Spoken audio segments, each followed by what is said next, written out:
ભરૂચ શહેરમાં શબ્દ સાનિધ્ય તથા શ્રવણ વિદ્યાધામના સંયુક્ત ઉપક્રમે શ્રવણ વિદ્યાધામ ખાતે ભવ્ય કવિ સંમેલનનું આયોજન કરવામાં આવ્યું હતું। આ કવિ સંમેલનમાં સાહિત્ય જગતના વડીલ કવિ મિત્રો હરિવર્ધન જોશી, કે રોહિત અને ભગુ ભીમડાએ પોતાની પરિપક્વ કલમની કમાલ બતાવી હતી। આ સાથે જ કવિ સાગરમલ પારીખ, રમેશ પ્રજાપતિ અને બિપિન વાઘેલાએ પણ પોતાની સુંદર અને હૃદયસ્પર્શી રચનાઓ રજૂ કરી હાજર રહેલા તમામ કવિતા રસિકોની ભરપૂર દાદ મેળવી હતી।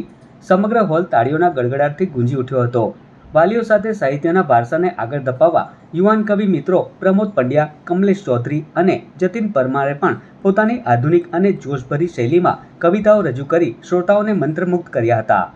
આ સમગ્ર કાર્યક્રમનું સંચાલન જાણીતા કવિ દક્ષાબેન આહિર દ્વારા બહુ જ સરસ અને આકર્ષક રીતે કરવામાં આવ્યું હતું। હવે માત્ર સંચાલન જ નહીં પરંતુ પોતાની સુંદર કવિતાઓને મધુર ગાન રૂપે પ્રસ્તુત કરી કાર્યક્રમમાં ચાર ચાંદ લગાવી દીધા હતા। काश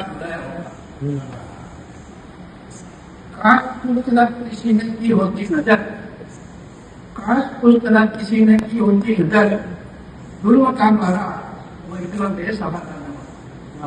थैंक यू।